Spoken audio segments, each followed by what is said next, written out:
आज middle east में जो सिचुएशन हम देख रहे हैं, this is not a sudden war, but it's the result of 47 years of ideology, proxy battles, and nuclear tensions. Let me explain how it unfolded. Hey, this is Sumati Singh, and let's talk about the series of events which happened and now has resulted in this ongoing war. 1979 से पहले Iran and Israel were not enemies. Even under Shah Mohammad Reza Pahlavi, Iran maintained unofficial but at the same time a strategic relationship with Israel. Iran supplied oil to Israel, they shared intelligence, and both were allied with US.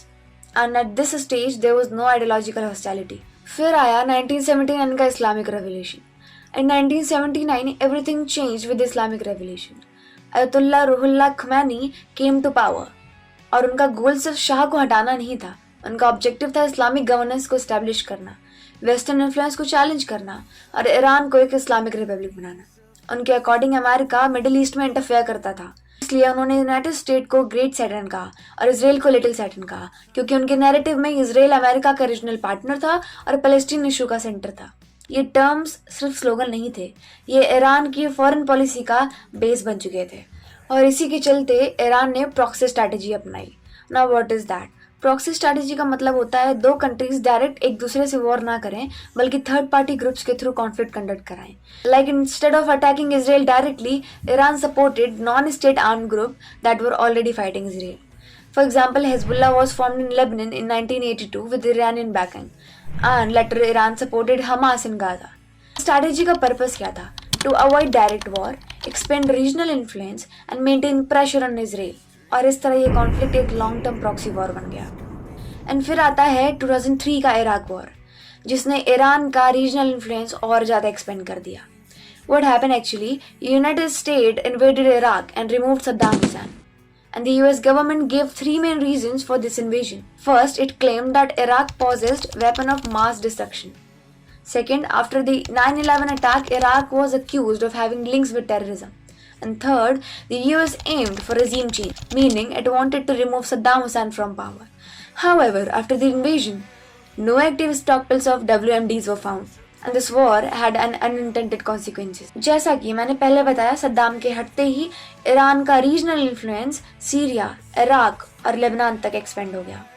And Israel began to see this as strategic encirclement. फिर बात कर लेते हैं 2015 के nuclear deal की। जब US के president Barack Obama थे, तब उन्होंने ईरान के साथ एक न्यूक्लियर डील साइन करी थी, JCPOA, joint comprehensive programme of action. इसके दो इम्प्लीकेशंस थे। Iran agreed to limit its uranium enrichment and उसके बदले यूएस ने उस पर जितने भी सैंक्शंस लगाए थे उसे हटा देता। Now Israel oppose this agreement, arguing it did not eliminate the long term nuclear risk. जब 2018 में प्रेसिडेंट डोनाल्ड ट्रंप फिर से पावर में आए, तो उन्होंने इस डील को विड्रॉ कर लिया and as a result Iran again started its uranium enrichment. फिर आता है 2023 का एक दिन, जो था 7 अक्टूबर।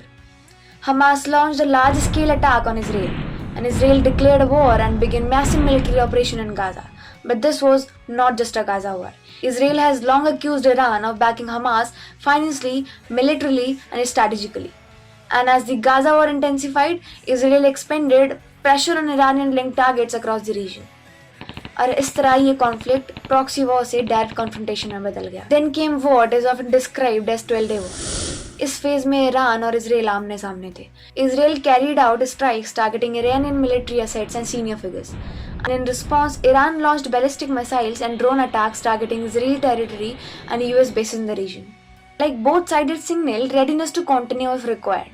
And this marked one of the most direct confrontation between them in decades. So these were the series of events after which the situation deteriorated even further.